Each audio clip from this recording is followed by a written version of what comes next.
Welcome to another edition of Octagons, Circles, and Squares, an NBC Sports podcast covering the cage, the mat, and the ring. I'm your host, Steven D'Agostino, and this week we are talking UFC 309. Jon Jones, Stipe Miocic, the main event we've all been waiting for, was supposed to happen last year at MSG, now happening this Saturday. We, of course, break that fight down, as well as the rest of the stacked main card. One of the names on that main card, Bo Nickal, will swing by to chat with our very own Brad Thomas.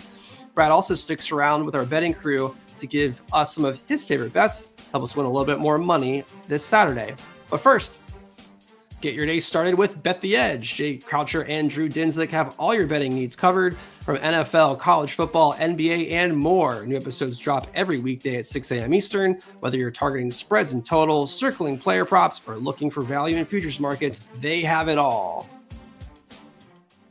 We're joined now by Bo Nickal, coming off a second-round finish of Cody Brundage at UFC 300. Bo, it feels like you've earned your way onto big card after big card. First, UFC 300 in Vegas, now UFC 309 in Madison Square Garden. What kind of pressure, if any, do you feel fighting on such a high-profile card? There's definitely a lot of pressure. You know, I think that for me, I just look back on my experience in MMA, my experience wrestling, and it's nothing new for me. So since I was 18 years old, I've been competing in front of sold out crowds and big arenas. You know, in 2016, I competed in sold out Madison Square Garden. And I just carry that experience with me. And so I know, you know, the nerves are going to be there, but I can almost anticipate them a little bit. So I know how I'm going to feel and know I'm going to react to certain things. You touched on your wrestling background, and I just kind of want to ask a question. You know, how does your training differ from, you know, high profile or big wrestling tournaments to now fighting in the UFC? It's interesting. So I would say that the biggest difference, I'll say this first, a lot is similar. There's a lot of similarities with the way you train and prepare for a wrestling match versus how you train and prepare for a fight. The biggest difference is in wrestling, you know, I was competing 30 times a year. Whereas in fighting, I'll get maybe 3. So you have to kind of just adjust accordingly and make sure that you're not overtraining, you're not undertraining, and you're just finding that balance in your volume, and also finding the balance in balancing, you know, wrestling training, jujitsu training, striking training. And so there's a lot more balance. And the other nice thing with wrestling is it's more of a team-oriented thing. You know, even though it's an individual sport, you're part of a program, and you have a group of 35 other guys that are doing the same thing as you. And with MMA, it's like, you know, you're kind of your own team. Like, we have a team, but you're really doing your own thing and trying to figure things out on your own a lot more. Awesome. So you touched on the jiu-jitsu. You know, there's no surprise that Paul Craig, you know, being a black belt, is the most experienced jiu-jitsu fighter you've fought or will fight so far. How has your training and preparation changed or differ from your other fights? Right. I wouldn't say I changed too much. You know, most of my prep and training is pretty similar to what it has been. Okay. The thing that I did adjust this camp that was, I think, a massive benefit was I spent 6 weeks down in Florida in Coconut Creek at the headquarters for American Top Team. Generally, I was only spending, you know, a week or 2 there per camp, and the rest of my time has been in Pennsylvania. And so I just got a nice, real immersion of competing with the best guys in the world day in, day out for a month and a half. And that's really helped me, I think, prep and get ready for this fight. Of course, we're working specific positioning as when it comes to the jiu-jitsu, and we got a specific game plan when it comes to that. I was able to bring in a really high-level jiu-jitsu fighter, Isaac Michelle, out of Australia. He's competed with the best guys in the world and beat a lot of the best guys in the world. So I feel confident that I'm ready for whatever Paul Craig has for me. But yeah, overall, day to day, the training is just getting better as a fighter and improving every area of my game. Perfect. So I want to kind of touch on what Paul Craig said in his one of his interviews. You know, if you pin him on his back, that's where he's most dangerous. Do you think because you know, this confidence on his back, that's going to change your fight style, or, you know, you're going to kind of go do the Bo Nickal thing and fight your way and you dictate the terms? You know, I think that what he's saying definitely, you know, has some merit to it. He's definitely most dangerous off his back, and you can see that in his track record, his performances. He's had submission wins over some of the best guys in the world, and so you got to respect it. I feel like for me, I respect his skills, and I think that, you know, he's dangerous in a couple places, but I also have a game plan to execute, and I'm not afraid to be in those positions if we end up there, because, you know, I've prepped and I've got specific positioning and plans when we do arrive in that position if it happens, which is likely to happen just given our styles. You know, yeah. I can take him down at any point that I want to, and, you know, he wants to be on his back, so it's likely that we'll end up there at some point. Yeah, that's gonna be exciting. I'm as a wrestler, I'm looking forward to seeing what happens when, you know, the prolific wrestler goes up against the jiu-jitsu guy in your contest here. On your YouTube channel, you mentioned kind of being in no rush to kind of get to that title fight, and you want to fight 2 or more unranked guys before fighting a ranked guy. But, you know, that's been some time. Fast forward to, let's say, a win on Saturday. Does that plan change, or are you kind of sticking to that? You want to fight those unranked guys and get that experience? I mean, I would like to fight as many guys as I can before I get there, just to keep getting that experience. I don't know if it's realistic. I thought I was going to get 10 fights before I got signed with the UFC, and I had 3. So I feel like the plan's always changing. It's always, you know, we're always adjusting it, and you can't plan too far ahead in MMA. You know, I can plan as much as I want to, but that's not gonna be able to account for everything. Guys win, guys lose, the rankings change, the events change, different things happen. It's just such a crazy sport. So, you know, I feel like I've shifted my mindset just to continue to just do my best every day, get better at fighting, and when the opportunities come, I'll be ready. Perfect. So before I let you go, can I get your thoughts on the main event between Jon Jones and Stipe, and who do you think will win? Man, that's going to be an amazing fight. I'm so excited for it. Both these guys are legends. You have the best heavyweight of all time against the best fighter of all time, and, you know, you can't undersell that. It's just going to be incredible, especially considering this could be the last fight for both of these guys. So, you know, we'll see what happens. They both are former wrestlers, so could be a striking battle. It could be some insane grappling exchanges. I think that we're definitely in for a really tough fight for either of these guys. And yeah, I don't know if I can give a prediction.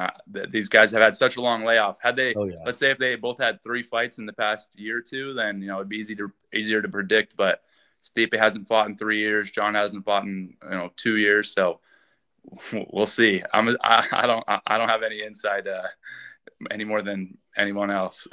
No, that makes total sense. I mean, even from a perspective on my side, on the betting side, I really just want to watch the fight and enjoy it. Like you said, could be the last time we see these two step in the octagon. Well, Bo, thank you for your time. That's all I have for you. Is any parting words you want to get out before I let you go?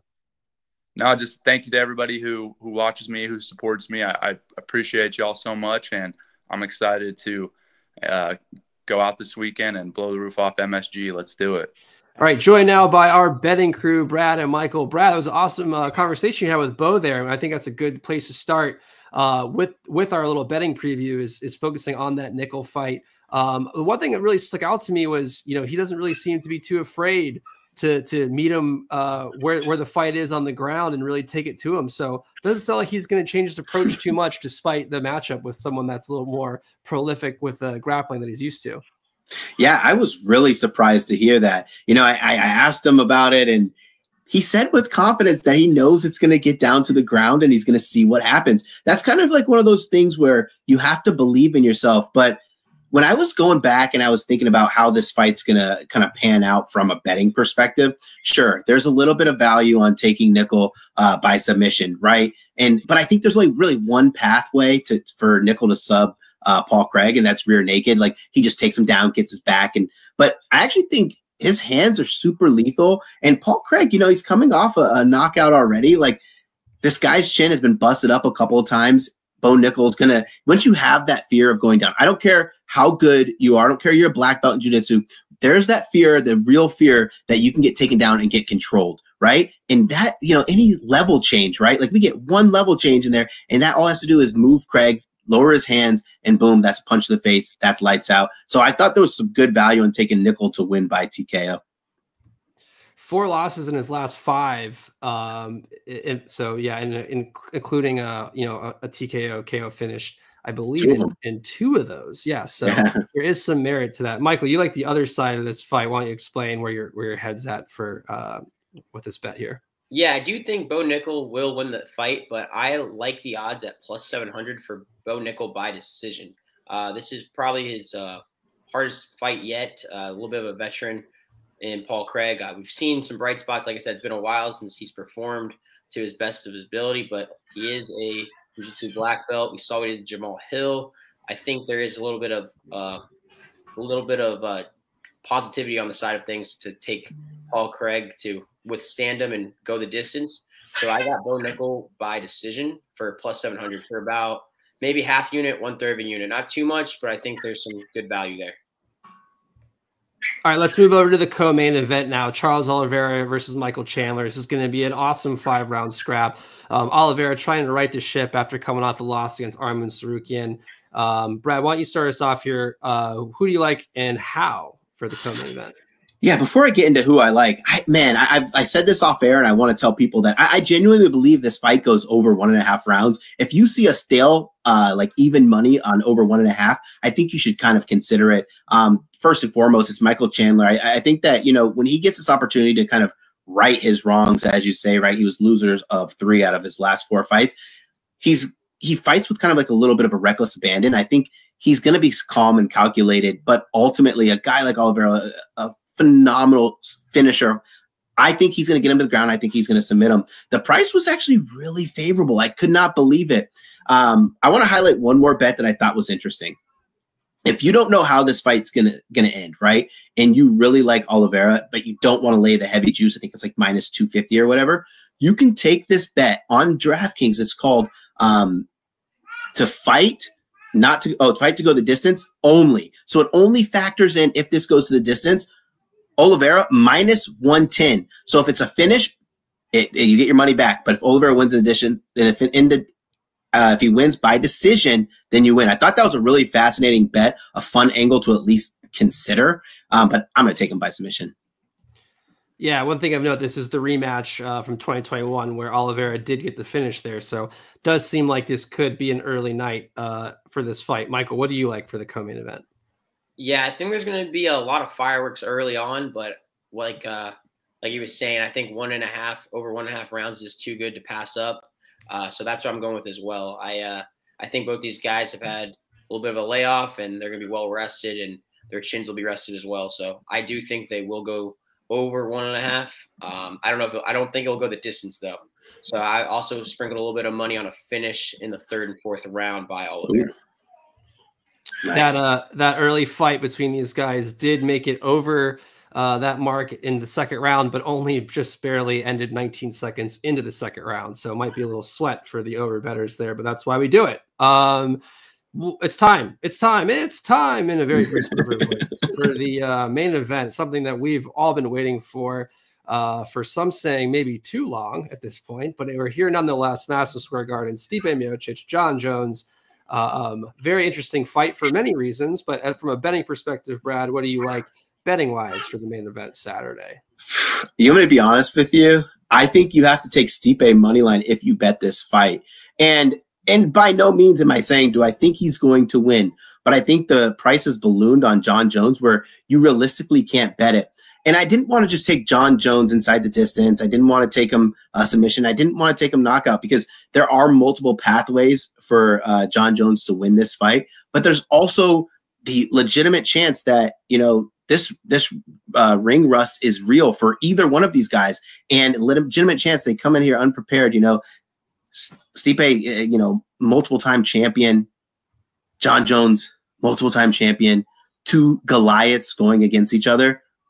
Why not get the fireworks? Why not take the big price? Like, you could end your night, and Stipe could end the legacy of Jon Jones. Now, do I think it's going to happen, right? No. I think Jon Jones wins this fight. I think he goes out on a high, maybe fights Pereira after. But the value is just there to just sprinkle a little bit on.